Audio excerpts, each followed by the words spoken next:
Okay, I guess we're going to get started. Welcome to the Historical House. We're really pleased to have with us Robert Cox is going to talk about New England pie, and please give him a warm welcome.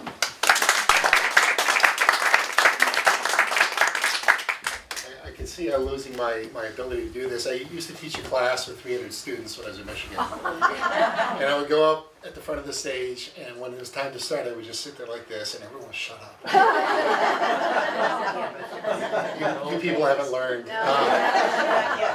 We're slow learners. Yeah. So I'll apologize, do my apologies up front.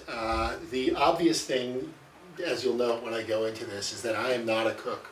I eat, but cooking is not something I do. I'm actually completely incompetent. I can dial for pizza. I can order Chinese food, and that's about as far as I go. So anything I say about cooking techniques or anything like that, take with a grain of salt. I don't know very much. I'm a historian. That's kind of what I do. And so what what drew me to the topic here is the history and the cultural reasons behind why New England has such a love of pie. My second apology is that I'm actually not a New Englander, and I've been here for a while now. I can drink the water, I have all that down, but I am a native Californian, so it's not just a New Englander, I'm like on the other coast. So the whole point of this book was to think about why it is that this strange region of the country has this strange affection for this strange food. So, I'm a foreigner. It's okay. You can't deport me. I'm a native. But I thought I would start off because I have a group of people here who know pie, because you're New Englanders, you know pie. New Englanders have had a love of pie since New England began being settled in the 17th century by English settlers. It's not strictly an English food, but the English have a profound love of pie and brought it with them when they came here. So let me ask you, what is the best part of any pie? Okay, so you are a typical New England crowd, okay? I'm just going to say that. Whenever I ask this question, now, outside of Connecticut, where they seem to be very strange indeed, but in New England, they will say crust, crust, crust, and then someone will say, oh, what about the middle? Good. There are only two parts of the pie. You can't fail. Now, the definition of a pie pretty much is, I would say I'm going to have to do these manually because I couldn't get that kind of work. The definition of a pie is pretty much something wrapped around with a pastry. And crust can be on the bottom, it can be on the top, it can be on both. This is a set of pies from East Hampton Baker, Small Oven. And if you don't know Small Oven, I actually don't get a kickback from them, but I wish I did because they are really, really great. Two women who founded this bake shop about 3 years ago, and they're fantastic, everything they do. These are their pies. And you can see a couple of varieties in the crust. There are a few varieties in crust. You have a crust on the bottom, you have a crust on the top and the bottom. Some have just a crust on the top. Some will have a lattice top. Some will have various vents and holes and pores and all sorts of different varieties. But crust is kind of essential to a pie. It's not practically part of the definition. But if I ask the question about what the best part of the pie is in this room, let's say 250 years ago, nobody would have said the crust. Nobody would have at all. When New Englanders came here, when Englanders came here to New England, brought their pies with them, the pies were in some ways like modern pies, but they differed in at least one really critical respect, and that's the crust. Back then, crust was made out of just flour, water, maybe a little bit of salt, but usually just flour and water. And you took that mixture and created I wouldn't call it a crust, but a dough-like thing, and you create a little pot in that dough in which you put some sort of substance, and then you sealed it over with the rest. And that went into an oven, and the ovens were wood-fired or maybe fired by something else, usually wood fired, and they would bake and they would bake and they would bake and they would do what pies do. That's take those contents, and then by baking over a long period of time, and here's where I am at my limit of competence, those ingredients steep and become more and more flavorful, more and more pronounced, more and more married together in a way that you don't get in an open pot or in other kinds of cooking techniques. The crust holds everything in, concentrates the flavors, makes them purer to what they are. And I might get back to that if I actually remember that. But the crust itself in this baking process becomes hard and basically inedible. They call them coffins, and it's not actually because it's where you went, it's what they look like in the old sense of the term coffin, an enclosure. So these old crusts were not particularly delectable. They were doled out to children or dogs, pigs, anything you didn't care about. You would give these crusts away, and they were the kind of thing that were maybe eaten, but they were the last thing you would want to choose. What you wanted to do was go to that crust, break it open, and get the contents out that had steeped and gotten richer in flavor, and the rest was just sort of leftover, like the bones. Some people like to chew on bones. Here you would chew on crust. So crust was really quite different back then, but sometime in the 18th century, some cooking genius came along and recognized that if you mixed a little bit of fat or butter, which is, after all, fat, into your pastry mixture, into your flour and your water, you could create a very light and flaky crust out of it. And through the 18th century, people recognized that shortening the crust took it from this baked, hard, impermeable shell into something that was light and flaky and actually delectable. And you went from a situation where people ate the crust reluctantly or gave it to the lowest status people in the family, to a situation where crust really became the most prominent thing. So crust by the late 18th century is attaining its modern special status, so that when I ask that question, what's the best part of the pie? I hear in Massachusetts where they know pie, not in Connecticut where they don't, but in Massachusetts, 9 times out of 10 they'll answer crust, crust, crust, and then someone will say, oh, but the interior too. So by the time the first cookbook published in America comes out, it's published, first cookbook published by an American on American food in America comes out. It's Amelia Simmons' American Cookery, published in Hartford in 1796. That cookbook comes out, and it has, sure enough, recipes for pies. And like most of these recipes in that period of time, they're very, very simple. I reproduce a couple in the book. But the recipes basically for a fruit pie are take fruit, put in crust, bake.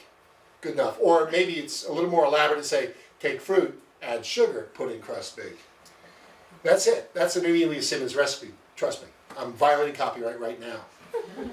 But Simmons does something that no other American cook had done previously, or most other British cooks hadn't done previously. Before she gets to her section on pies, she has a section on crusts. And she has crusts 1 through 9 numbered. Crust 1, crust 2, crust 3, crust 4. And what distinguishes Amelia Simmons' cookery is she say, for a fruit pie, take crust number 3, add fruit and sugar, bake. And crust number 3 is one of these crusts that is designed to be very flaky and light so that you would use it with a delicate fruit pie.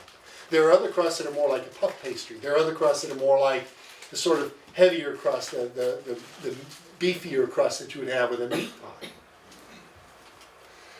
So let me ask the second question here, and this is the end of the quiz. Okay, you have a quiz. This is the end of the quiz right now. You've gotten 50% so far, so you can pass if you get this one right. But since I have New Englanders here, the first question I had when I started this book, I knew I was going to write on pie, but I didn't know exactly how I was going to approach it. My first question was, well, what's a good New England pie? Apple. Apple is a good choice. Blueberry. Blueberry is an even wiser choice. But apple's a great choice. Apples came here very early on. When the Puritans settled in Plymouth, 1620, they brought apples with them. When they settled in Boston, 1635, they brought apples with them, planted an orchard up on Beacon Hill, the Common.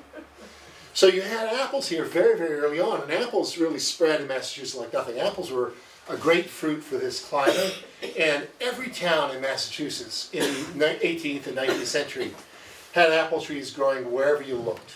And those apple trees were often very specific. There were hundreds of little varieties of apples all around New England. If you go to Clarkdale Orchards up in South Deerfield, I think Clarkdale's over there, they run an incredible number of historic apples that are really fantastic. There are things like the Rhode Island Greeting, the Roxbury Russet, the Westfield Seek No Further, the Baldwin. I mean, I could go on. They make people cough. They're so good. There are apples all over New England. And apple pie is, sure enough, one of the oldest and favorite pies in New England. It is one of those pies that any New Englander at any time would have said, this is one of my favorite pies. My objection to apple pie is I grew up in California. My mother's from Washington State. So, you know, we own the apple pie in California and the cranberry pie. No, we own the apple pie in California. But the point is, apple pie is no longer just a New England pie. It's a national pie. It's as American as apple pie, right? That sort of thing. H. Rap Brown. It is apple pie intrinsic to this nation, not just to this region. So we have blueberry, which I think is a really, really great choice. Blueberry is one of two native fruits to New England. One of the two that have been cultivated successfully commercially. What's the other one? Cranberry. Cranberry is the other native New England fruit. So those are great New England pies, but blueberry, I'm sorry, is also, I lived in Colorado, went to high school in Colorado. You know, we're up in the mountains of Colorado, what do we have? We have blueberry pie. You know, you go down to the local bakery in Pueblo, and they got blueberry. So, that's not New England pie anymore. Any other ideas for New England pies? Pumpkin, rhubarb, I love rhubarb. This is the perfect time of year for rhubarb. Probably my favorite pie. Squash is an excellent choice. Squash pie, pumpkin pie. Pumpkin pie is as American as anything, but it is also New England. Even when you eat pumpkin pie in California, you feel guilty for not being a New Englander because that's what New Englander pie is. But squash pie is actually the original. Squash was preferred to pumpkin. I'll probably come back to that story a little bit. But we had lots of different pies. The thing is, lots and lots of different pies. And I started this book by asking, what is the most authentic New England pie? And all of these came up, and I had so many of them when I started listing. And I said, I can't, how am I going to write about all these pies? And I didn't. I just couldn't. There's so many pies. I could go on and on and on.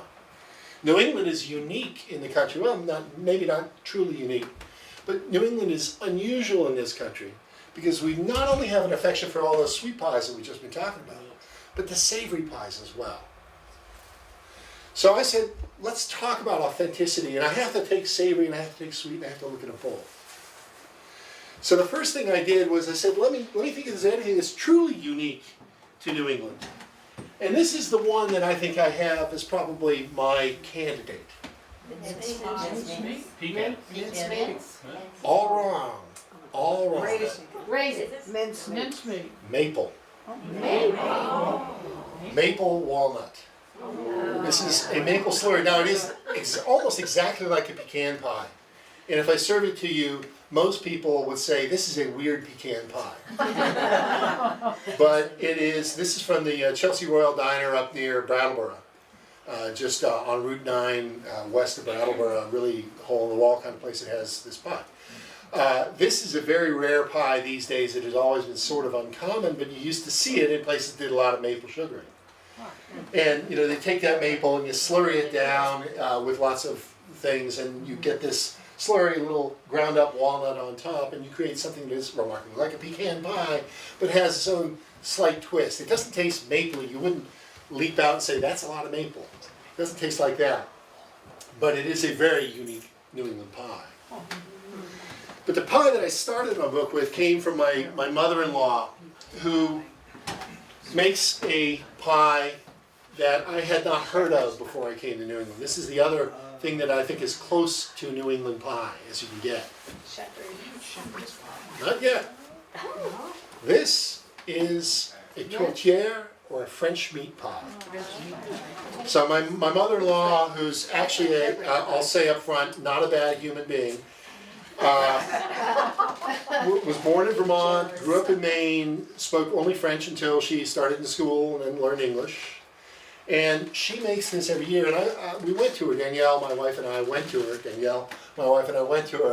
and said, okay, Rob's doing this book, could you make an authentic French meat pie? She said, yeah, of course. This is a pie that is served during the winter, usually around Christmas time. Holiday pie, absolutely. Holiday pie. This is a pie that is pretty closely associated in French Canadian communities with midnight mass on Christmas Eve. This is the thing that you would serve when you come back. It is a celebratory pie, and that's the status it had in her family. And so she said, yes, I can do this. She took out her grandmother's recipe.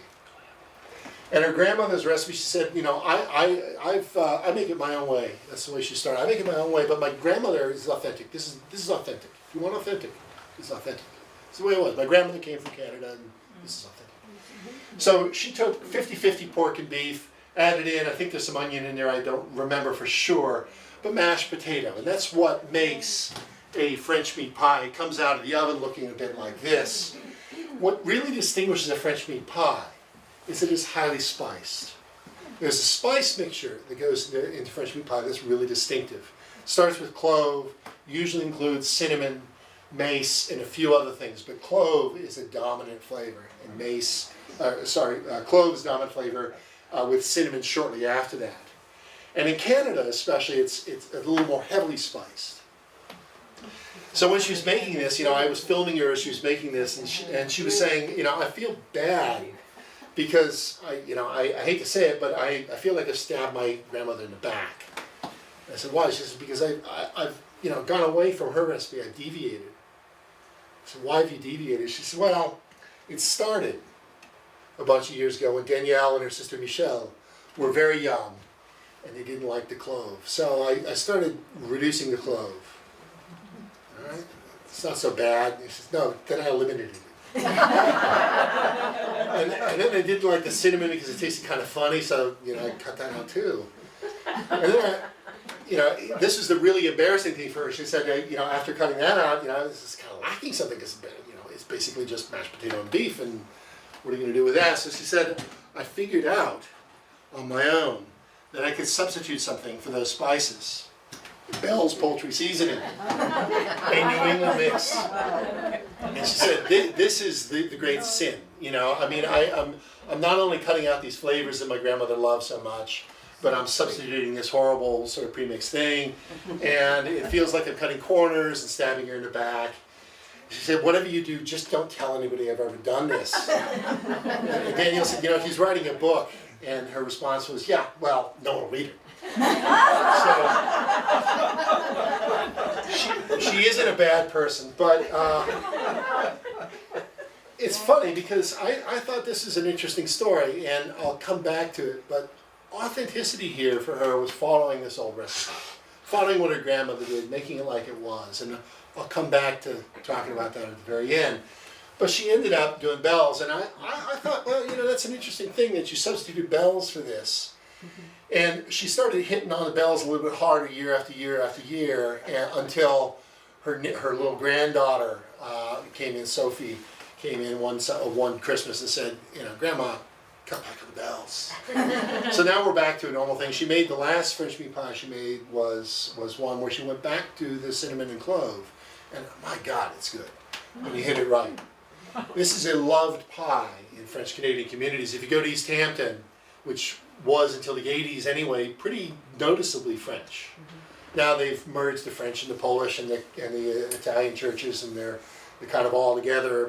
But back in the day, they Irish, not Italian in East Hampton, sorry. But they've merged those all, but the French community has more or less disappeared, but the French meat pie has not. When they have their annual tri-parish thing, they sell the pierogies and all that, but you also see French meat pies. If you go to Big E, our local grocery store, and you go to the back of Big E, they have the frozen French meat pie back there. And you go to Lowell, you go to Lawrence, you go to any of those other French Canadian communities around New England, you'll see the same thing. It's pretty amazing to me that this is really held on. And I did a little bit of research, meaning going into Google, and found that other people have found that you can substitute bells and create something that is not unlike these authentic tastes. But there is a second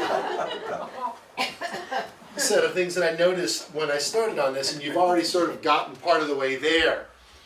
And that is, it's not, in New England, it's not just a question of whether the pie is authentic. Because in New England, New Englanders have developed an odd love for what I call the false pie. The thing that is called a pie that is not a pie. Now, if Danielle were here, I would tell this story because it embarrasses the hell out of her every time I tell it. But she said, when I asked her what her memories of pie were growing up, we talked about French meat pie. She said, well, my primary memory is traumatic. And I said, what's traumatic about pie? She said, I went to first grade. She's a very shy kid, very small. Went to kindergarten as a shy child, and the teacher, just to grill the kids early in the term, gathered them around a rug in the middle and said, okay kids, we're going to share. And that's, that sounds terrible to a little kid like Danielle. But she says, okay, what did you do during the summer? What's your favorite color? She finally said, what's your favorite pie? Danielle said, I got this one. I know what my favorite pie is. I can answer this. So they go, the loud kids go first, and they answer just like you did, apple. That's always the first one. Some kid over the corner says apple. Some real smart aleck kid says chocolate cream pie and everything. So he's been to France, There's going down the line, banana cream who tries to outdo the chocolate. A couple more apples. Maybe there's a blueberry mixed in there. But she finally comes to the teacher and says, Danielle, what's your favorite pie? And Danielle says, I got it. She says, my favorite pie is a shepherd's pie. And everybody laughed. The teacher laughed. The students laughed. The teacher laughed so much, she got the teacher next door, brought him over and said, Danielle, what's your favorite pie? She said, shepherd's pie. And he said, ah! Laughed at her again. So she has never gone back to school a day in her life, but shepherd's pie was her favorite. This is a shepherd's pie from Atkins Farm, oddly enough. It's actually not a shepherd's pie, it's a pâte de chine, which is beef and corn, nothing else, with mashed potato on top. But why the heck is this called a pie? So historically I said, this is not a pie, this is the death of leftovers. And there's not much more you can say about it. But when you start looking, you say, there might be a logic to calling this pie. There might. If you turn back time a little bit, you go back into the 19th century, there are two pies that compete, one versus the other. Shepherd's pie and cottage pie. Shepherd's pie and cottage pie. Some people say shepherd's pie has to be made with lamb. I was insisted at the last talk that shepherd's pie is only made with lamb. I said, I can show you recipes where it's beef, it's pork, it's lamb, it's whatever you want. Cottage pie is always beef, but no, cottage pie is beef or pork or lamb. The terms are sort of interchangeable. They are maybe a little bit different, but they are fundamentally the same pie.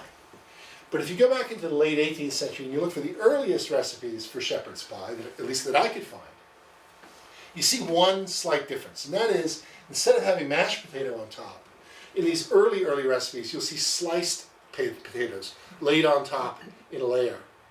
And I look at that and say, okay, that's like a pastry. There's no pastry here, which is the definition of pie, but that's like a pastry. I can go with that. So that's bad. But New Englanders have other false pies. The most famous New England false pie is this monstrosity, the Boston cream pie, which is actually the official state pie of Massachusetts. So in keeping with Massachusetts political history, we have named a false pie as our official pie. Only in Massachusetts. Not only in Massachusetts, hold that thought, okay? But we have done it. So I look at this thing and say, how could you possibly call this a pie? There's nothing pie-like about this. This is two pieces of cake with a little pastry filling and maybe some chocolate on top and some nuts around the corner. There's nothing about it. This is actually from the Parker House, where it originated.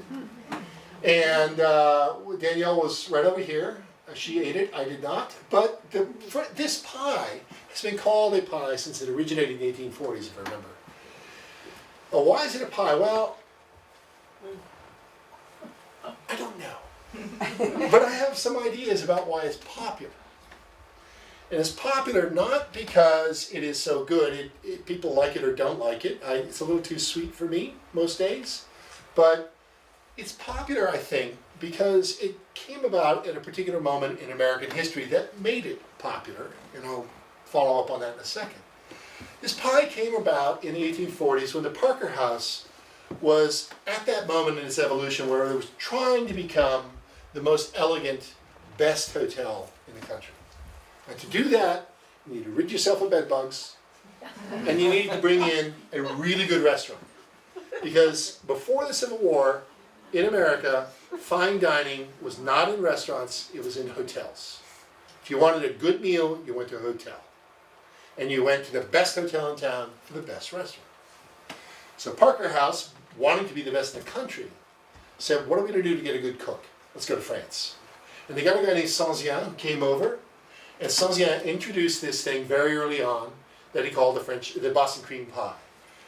Now what's interesting about it to me is that this Boston cream pie is very similar in many ways to two other pies that were very popular at the time. And they're not pies either. They are two layers of cake with a middling layer here of, in the case of the two that I'm about to mention, usually a strawberry or raspberry, which is quite different than pastry cream, but the idea is the same. And they're topped usually with maybe a little powdered sugar. Not usually salt chocolate. But chocolate also was not de rigueur in every Boston pie recipe for quite a while. Boston cream pie. The Washington pie and the Lafayette pie are those two super popular pies. The Lafayette pie probably started around middle 1820s. The Washington pie maybe a little bit before that.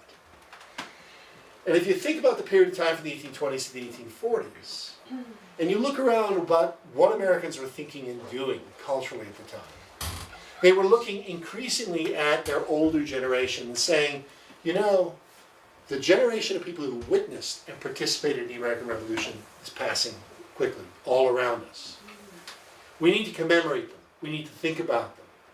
So they began putting up memorials and monuments all over village greens throughout New England, all over the country, in fact.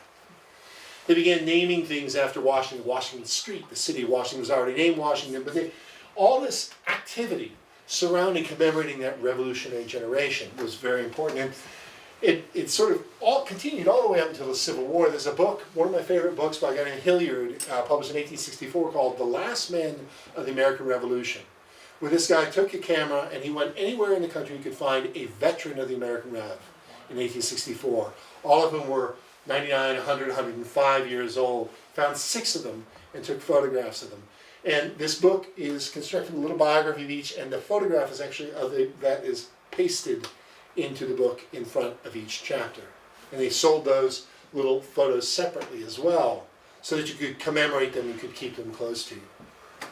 But the Washington pie is this thing that circulated around to commemorate Washington. It was an incredibly popular pie.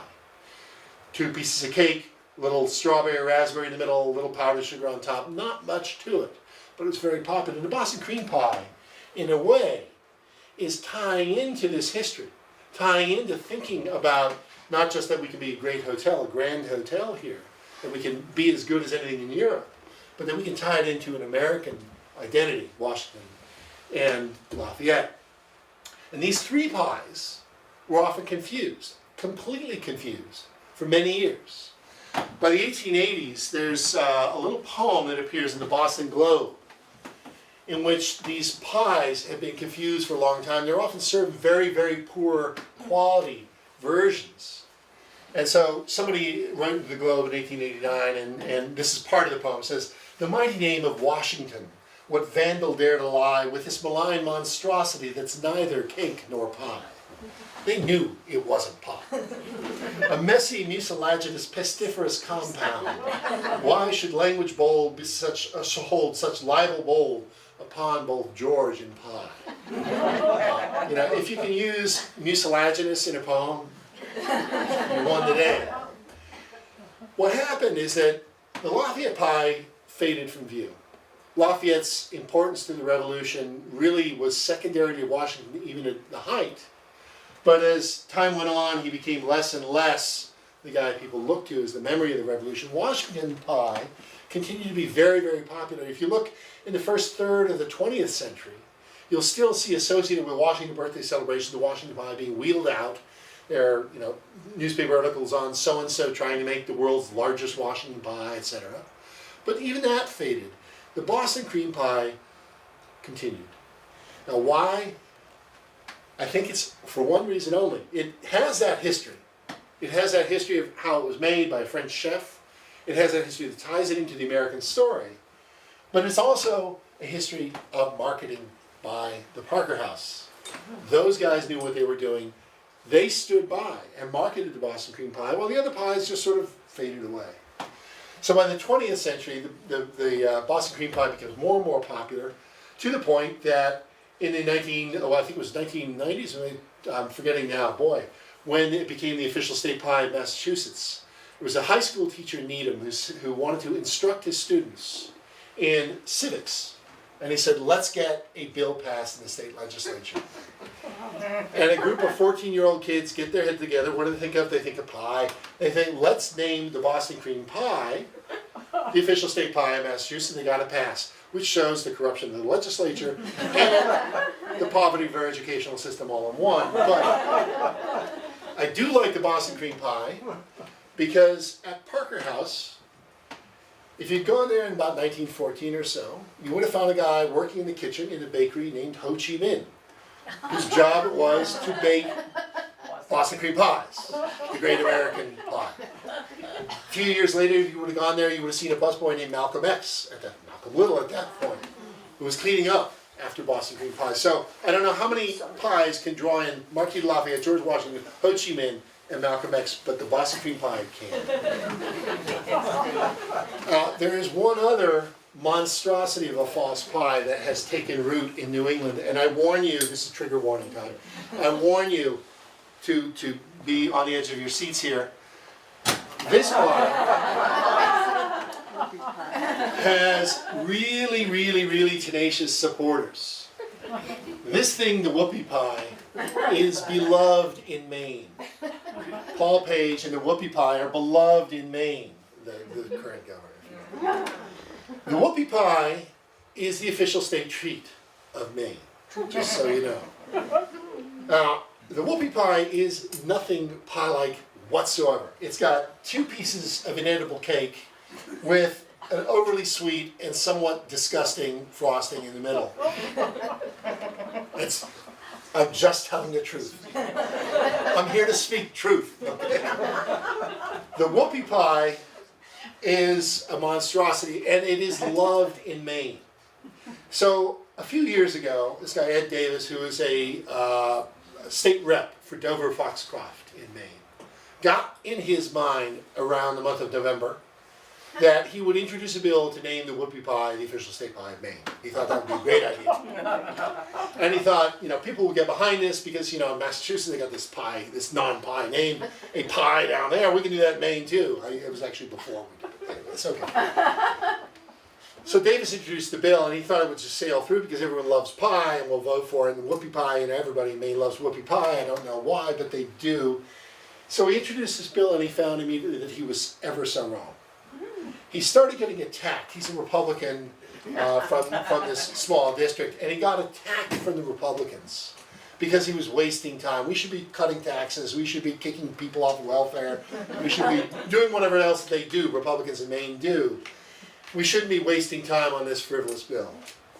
The Democrats, predictably enough, attacked him as well. One of them said, "What are you doing? You're introducing a bill to take this inedible and nutrient-free monstrosity that is nothing but a machine for injecting frosting into the guts of our overweight children. Why are you doing this?"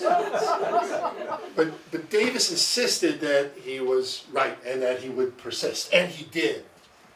What he didn't recognize at first was that it wouldn't just be political fighting in the legislature, but that Pennsylvania would come into the act, because the only state other than Maine, to be stupid enough to want to claim the whoopie pie as their own is Pennsylvania. And in Pennsylvania, where I lived before coming here, I speak from knowledge, they think that this pie is an Amish treat.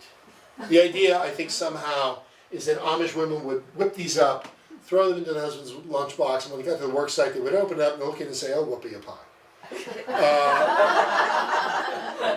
I'm not sure that it's a German word. Whoopie is probably not a Pennsylvania Dutch word, but nevertheless, they got incensed in Lancaster County and in Delaware County and Chester County and other places in southeastern Pennsylvania.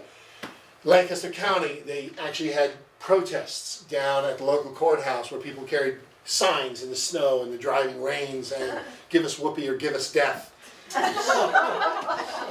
Davis was not going to be perturbed by this. He had a leg up. The Pennsylvania people were threatening to make it their state pie. Davis got further. So he began cutting deals in the legislature to get this passed. He finally ran into the most powerful lobby in Maine, which is what? The blueberry lobby, exactly. And the blueberry lobby said, "No, there is no way. You cannot have this thing be the official state pie of Maine because the blueberry pie is the royalty of pie. It is the king and queen and emperor and empress of pie. We must name the blueberry pie." So Davis recognized a way to cut a deal, and he said, "We will do that. The blueberry pie will be the official state pie. This will be the official state treat." And the legislature went through. We got it passed. Now, Davis said that this was an act of economic courage, I guess you could say. He didn't say that quite. He's a nice guy. He said this is an economic incentive for his area. He said, "Dover Foxcroft, we have a lot of small independent bakers. And what do? They make pies. They make whoopie pie. They sell them to unsuspecting tourists. They will benefit by having this our official state treat." He said, "I represent Dover Foxcroft. What is Dover Foxcroft known for?" Correct. So you're now 2 for 3. That's good.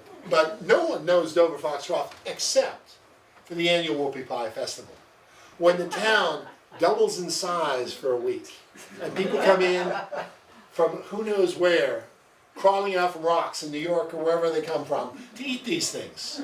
And to go away, they leave whoopie bones all over the street when they leave. But whoopie pie injects a huge amount of cash into that local economy. And Davis says, in retrospect, he was right. It was a bill that brought economic benefit to his district. So more power to him. This is a good story. So New Englanders are not just about false pies. We are also fixated on what I would call out and out mockery of pies. So I had not expected when I started the book to think about the idea of mockery in cooking. But when I started looking around, I saw these recipes that say a mock something pie or a mock something dish. And I recognized, hey, wait a minute, I got mock turtle soup stuck in the back of my mind. Mock turtle soup is this thing that actually turns out to be quite an old dish.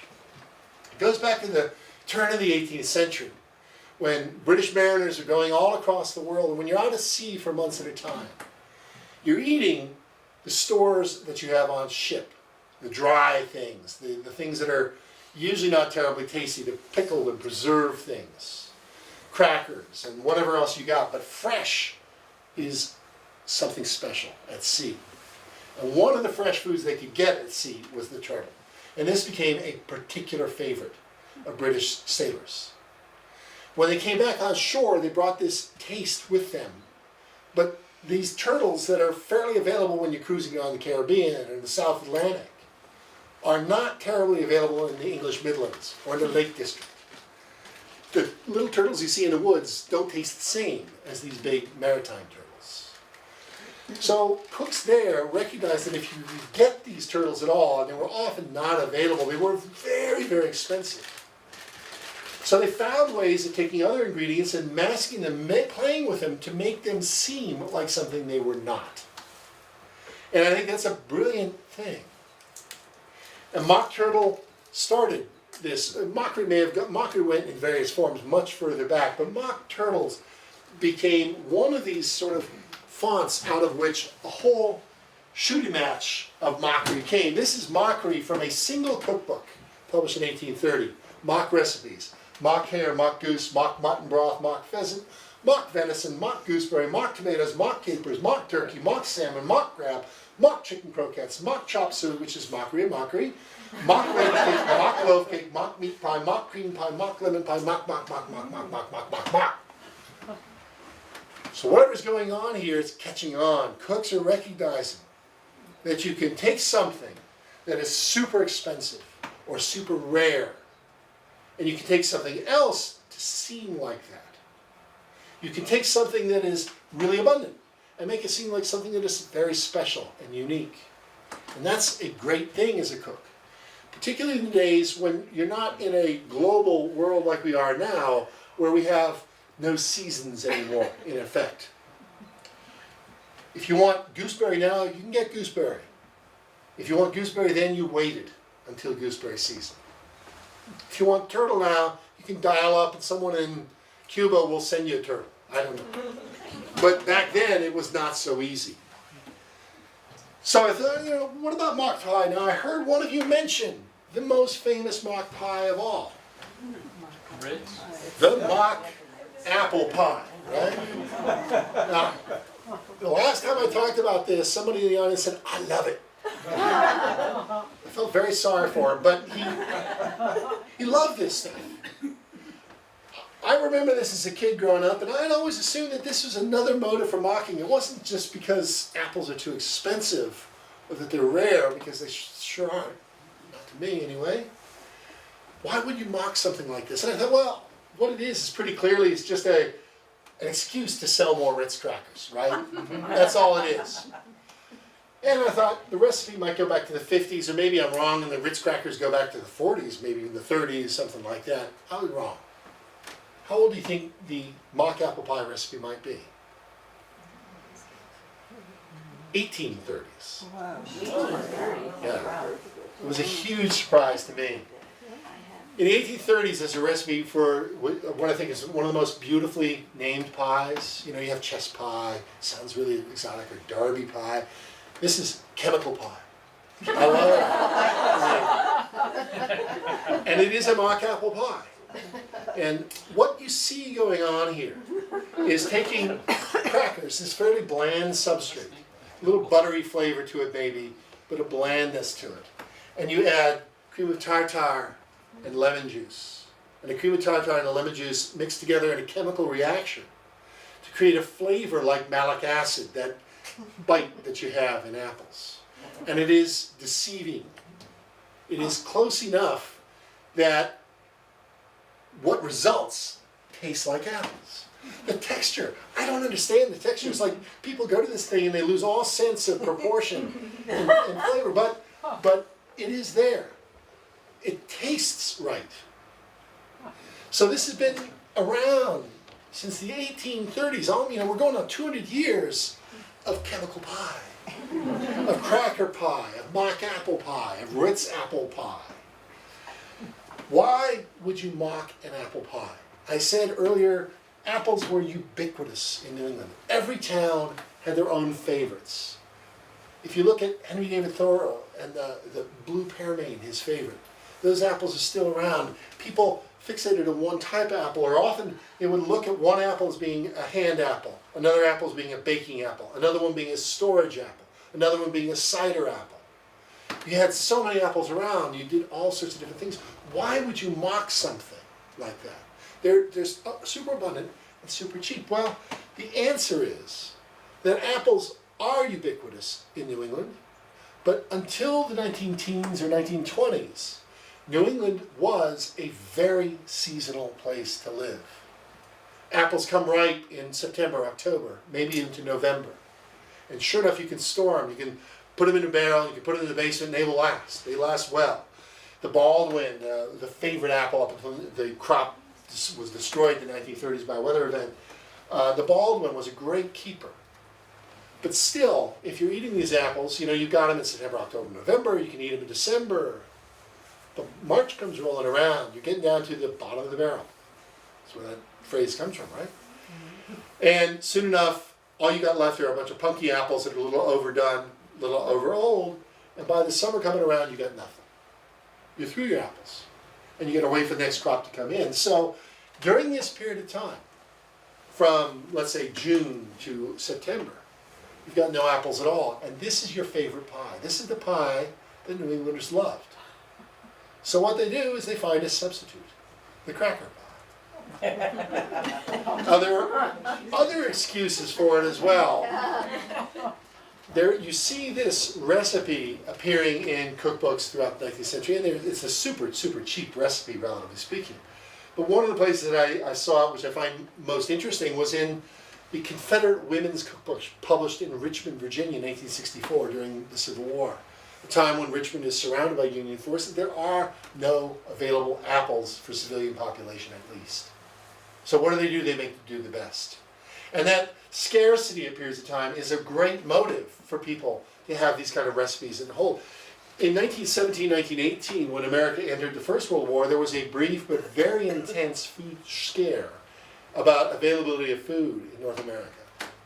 And people were thinking we're going to go hungry, or at least we're not going to have certain types of foods at all available to us. And one of my favorite cookbook name anyway, came out at that period of time called Camouflage Cookery. And the cookbook is all about recipes that mimic something else.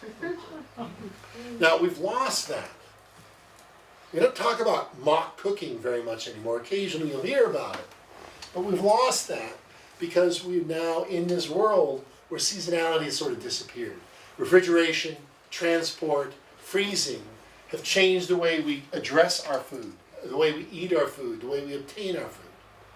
So I can go to Big E any day of the week, any day of the year, and find apples available for me.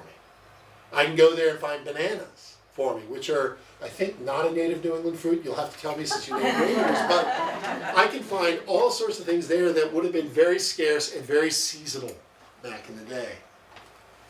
There's one other really remarkable mock pie that I found. It's called a mock cherry pie. And the mock cherry pie is something that became I guess I'd call it a fad of sorts. The first recipe I found for it was about 1892, and it turns out to be very much like the mock apple pie in some ways. It's taking an ingredient, turning it into something that it is not, making it seem something different. In this case, what they took were raisins and cranberries. They cut the cranberries in half, the raisins in half, mix them together with vanilla and sugar, and you create a thing that tastes like cherry, oddly enough. And apparently it works. I've never actually made or tried one of these things. But cranberries are one of those really, truly unique New England foods, right? This is a native fruit for our region. The cranberry, this is a cranberry field near Centerfield in winter, right in December actually. You can see that winter color on the vines out here. This is an area that's been stripped and then sanded to get the vines to grow more vigorously with this irrigation channel right next to it. But this is a classic cranberry bog in Centerville area, and this is what they look like. And what happens is the cranberry industry begins as an industry after the War of 1812, and it grows slowly at first, but by the Civil War, the cranberry industry begins to take off. And it takes off in Massachusetts. Cranberries have always been eaten here. They've been gathered wild since the very beginning of English settlement, and much before that as well by natives. But right around 1820 or so, commercial production of cranberries began when a guy in Dennis, Mass, allegedly, not actually true, but I'll tell the lie anyway today, invented a way of planting and cultivating cranberries in his plot, and that started this cranberry industry that then began to explode. By the latter half of the 19th century, you have this great abundance of cranberries growing here, with more and more people buying cranberry bogs, taking wasteland down there and turning it into profitable land. Great fortunes are made off of cranberries in Massachusetts in the 19th century. And what happens is this crop that had always been loved and eaten, very favorite in New England, suddenly became a very abundant thing. And it became abundant in September and October when cranberries are harvested. The harvest usually begins around September 1st, goes to mid or end of October, and then you go into winter season. But cranberries store, so you have lots and lots of cranberries available for the holidays, for Thanksgiving, and for Christmas. And then the cranberry industry up until really the 1930s just said we basically go to bed from December up until April when we begin to open up the fields again and begin to work. So you have this winter rest. It's not rest because they're doing other work. But cranberries are this massively abundant thing in this period of time, and they are loved. But how much cranberry can you eat? I mean, I love cranberries. I wrote a book on cranberries. I love cranberries. But you can only eat so much. I mean, I hate to tell you. So what they're doing here is the opposite. They're taking something that's super abundant, where you have it all over the place, and they're making it seem like something else so that your family will gag it down. And in this case, they make it seem like a cherry pie, which is second usually to apple pie as one of the most favorite pies in New England. And so cherries have this incredibly short season when they're ripe. Usually June, July, they come ripe and you eat cherries and you have fresh cherry pie. The rest of the year you don't have cherry pie. But when this recipe comes along in 1892, it says we can take this thing that we have too much of and we can make it seem like something we don't have enough of. And we can extend the life of cherry pie from June and July, maybe into August, all the way into September, October, November, December. So we can take a 2-month pie and make it a 6 or 8 month pie by using this extremely abundant fruit. So the cherry pie took off. This first recipe that I could find anyway is around 1892. By the late 1890s, if it went around to all of these little community cookbooks that are put out by usually women's groups, church groups, charitable groups to raise funds, and you flip to the pie section, there's a better chance than not that you're going to find mock cherry pie. There's one of these recipe books that I found in Maine from a woman's group where all the recipes are signed because everybody wanted to put their name on their favorite recipes. And there are 6, I would say, different recipes for mock cherry pie in there. And I say different, meaning they're exactly the same, but they're written by 6 people.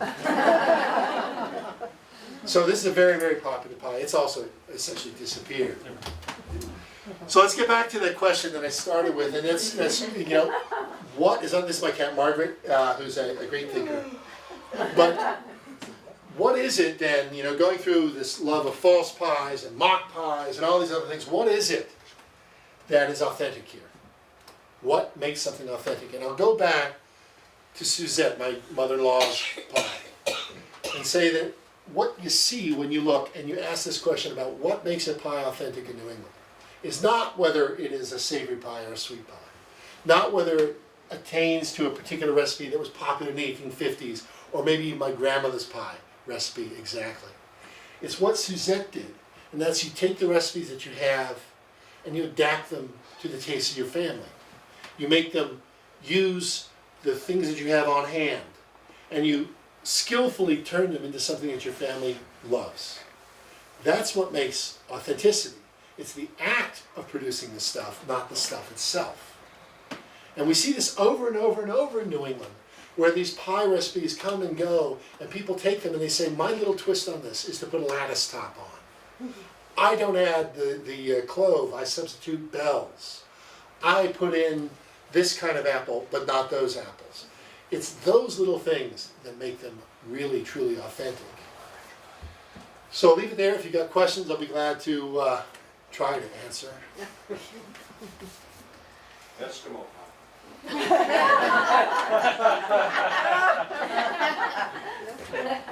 New England.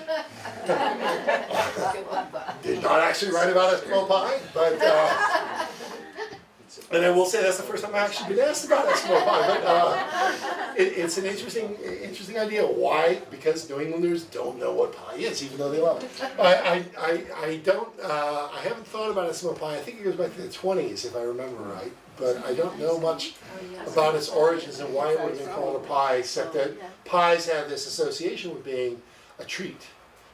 And so that comes along and becomes a treat of itself, with the chocolate, I presume, being the pastry around which the thing is done. But I think you touched on this a little bit at the beginning, but I'm interested to know about when they started using more sugar in the pies as opposed to just the straight fruit.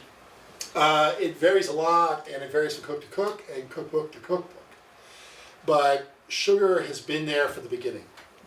Sugar is prized. My favorite pie is rhubarb pie. Eat a rhubarb pie with no sugar. It doesn't happen. Sugar is there, it can take different forms, there are different kinds of sugars, different preparations of sugars in the 18th century. So that you have things that are, more a molasses-based thing, or a less refined sugar, a more refined sugar, a cake sugar, what do you call it? I'm forgetting the word right now. Okay. No, not a, Like Anyway. a Sugarloaf thing. yeah, that's, thank you. I've seen them at the Plymouth Yes. plantation, they have it. And you cut the sugar off, but there these different presentations have different flavors to them, and sugar is a question in pie at various points in time, and I do write. I think I write about this in this book. I'm trying to remember now, but in the 18th century, late 18th century, last quarter of the 18th century, a group of abolitionists came up with the idea. Well, they didn't came up with the idea. They recognized that sugar was a slave-based commodity, and there was no way around it. Sugar was produced in the Caribbean and southern United States, almost exclusively by slave labor. Sugar was the center in one form or another in the slave system. And they proposed, as good New Englanders, actually the proposal came from Philadelphia, adopted up here in New England, to substitute a bunch of smallholders making maple sugar for cane sugar. And that caught off. There was a whole movement around this. Thomas Jefferson, slaveholder that he was entranced by the idea. And he actually planted sugar maples up at Monticello that promptly died on him. But the idea was that he liked the idea of a lot of small independent freeholders all throughout the free North producing this commodity that was widely prized and widely loved without using slave labor or free labor. My own ancestors include a group of abolitionists who were into the free produce movement of breaking away from sugar-based things because of their slave associations and moving towards maple sugar. That movement died in the early 19th century, but it was a moment in which New Englanders tried to stand up to the system and did the best they could. That sugar doesn't taste exactly the same. No two sugars taste exactly the same. So when you put them into a pie, you get different flavors, and that's part of what certainly would have gone on in the 19th century. But sugar was there and was consumed. The savory pie is obviously a different story, but those sweet pies, as far as I know, the recipes I've always seen are take fruit, add sugar, bake in crust. That's always the recipe at the end of the day. And I think it's interesting, there's a little bit of a back and forth conversation between people about those fruit pies.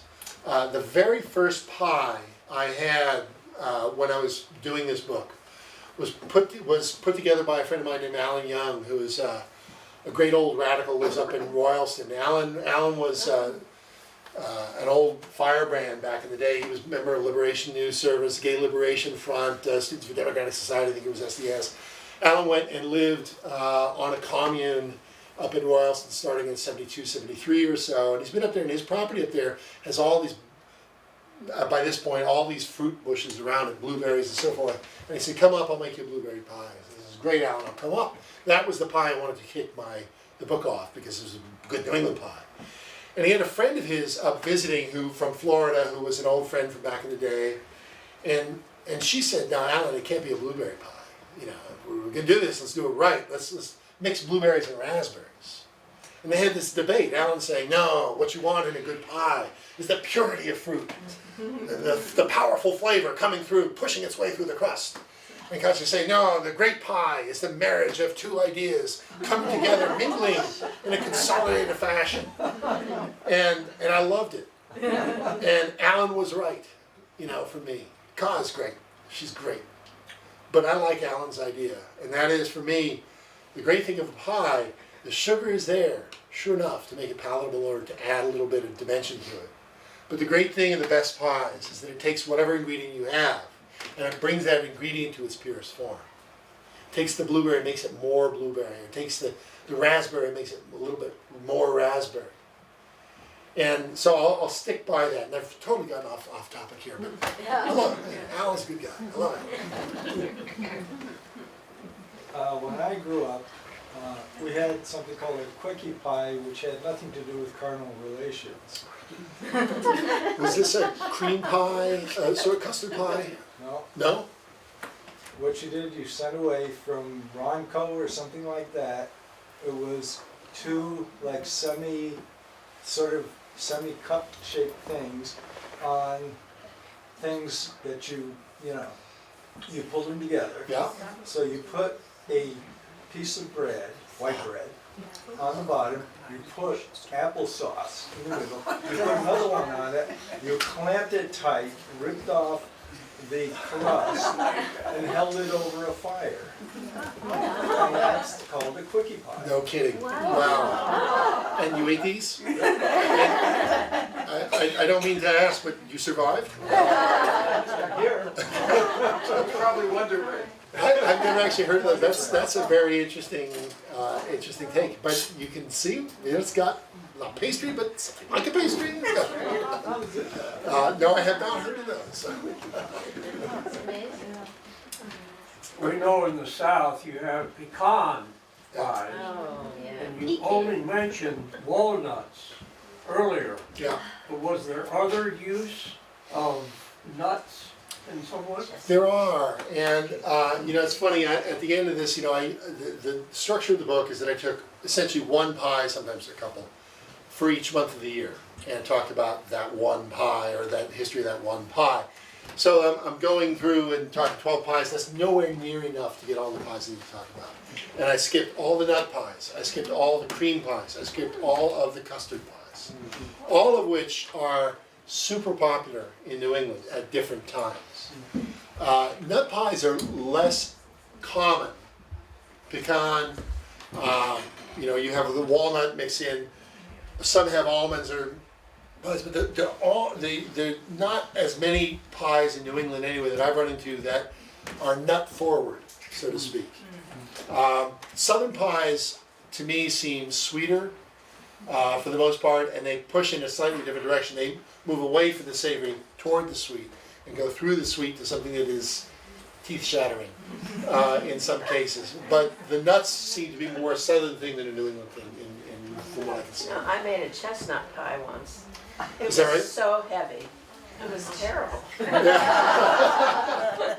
Yeah, there are, when you go through these old cookbooks, you'll find recipes here and there that just seem quite strange. And some of them are actually good, and some of them are actually terrible. Mincemeat was always my most terrifying moment as a kid. My grandmother always insisted on mincemeat at Christmas, and it's, oh man, I'm not gonna eat that. And my father was a pathologist, and my grandmother always said, you can tell your children are pathologists. All you do is ask what's in that thing, just eat it. And that was not us. We knew what was in that thing. But mincemeat has been around. It has literally a medieval flavor profile, and it's been around forever and ever and ever. And if you look through these cookbooks, you'll find these very bizarre recipes for lemon mince or tomato mince or other kinds of mince, where they're playing with the recipe to try to take it to a slightly different place. They try to mimic the flavor profile in a lot of ways, but they'll use various different kinds of ingredients. And some of them are successful, some of them I'm sure are not. I find no mince successful. Weren't they also used to cover up the taste of spoiled meat? That's one thing you read. What I see is that medieval flavors, they liked the mixture, the marriage of sweet and savory and spice all together. And so they're often mixing these things. And you look at early 18th century recipes for mince, they have suet is the base. And then you add in raisins and apples and other kinds of fruits. You'll add your meats, which will be, if they're fancy, they'll be a tongue or, what do you call them? Not tripe, but pancreas. What's pancreas called? Sweetbreads. So you have a bunch of different kinds of meats, usually which are the milder meats that are mixed in to create this thing that they call mincemeat. It was enormously popular. People loved this stuff for years and years. By the 1820s, 1830s, 1840s, you start seeing vegetarian versions of this coming about. And some of it is actually out of consideration for health. there are people looking at mincemeat pie and saying, what you're eating is a stick of lard or suet with stuff in it. So whatever flavor it's masking, it's not doing terribly successfully. But what I find interesting is that English cooking, starting around 1700, American cooking starting around the same time, begin to deviate from that old complex medieval flavor system. And in England, they look at it and they say, that's a French thing, and we move towards a simpler English style. In America, we go even further. It gets tied up in this Puritan aesthetic first of simplicity, and then later this Republican, this American Republic sense of simplicity, saying we are not Europe, we are not aristocrats, we are not this old decrepit government system that they have out there, or this old culture out there. We are Americans and we have simple, austere American ingredients. So American pies get simpler and simpler and simpler and simpler, American foods in general, with a few exceptions, one of which is mince. And mince, because it was so popular, so tied to the Christmas season, especially Thanksgiving to a lesser degree, it just stuck around. It had its place and it stuck around. I am still hoping to see it die in my lifetime, but it is still there. I had another pie story.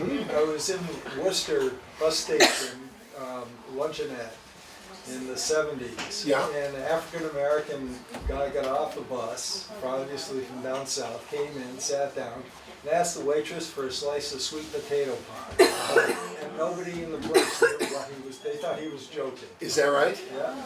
That's interesting. Sweet potato pie, people ask about that frequently because Southerners love it, right?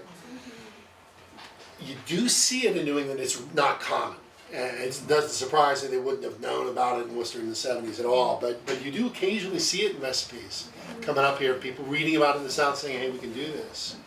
But, you know, it's one of those, the closest we have up here is the squash pie.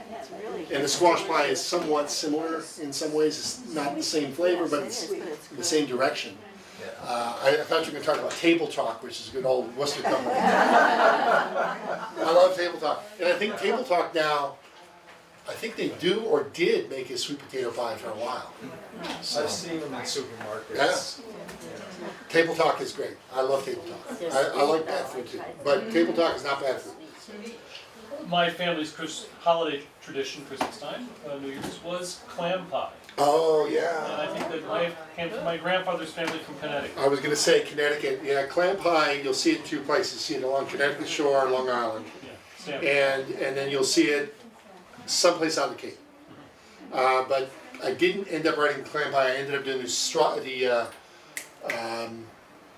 cranberry chapter, I think, is what I did at the end. But clam pie is a very local, very New England pie. Salt pork, potatoes, clams. Great. Yeah, and there are people who love it, but for some reason it doesn't travel. I mean, you really see it in that region, but go 20 miles inland, you know, no one knows what you're talking about. And it is interesting, the seafood pies, the chapter I didn't do was seafood pie with clam pie being one of them. Seafood pies have that intense commitment on the shore, but for whatever reason, even though the fish get inland, the pie part doesn't so much. Right, so he was from Stanford, which is on Uh-huh. the shore. Yeah. Yeah. So you guys- It's close enough, yeah. But yeah, clam pie is interesting, and there are people who are really quite fanatic about particular ways of preparing it and so forth, and how the crust has to be a puff crust as opposed to a regular crust. But it's an interesting thing, but it is very, very localized. I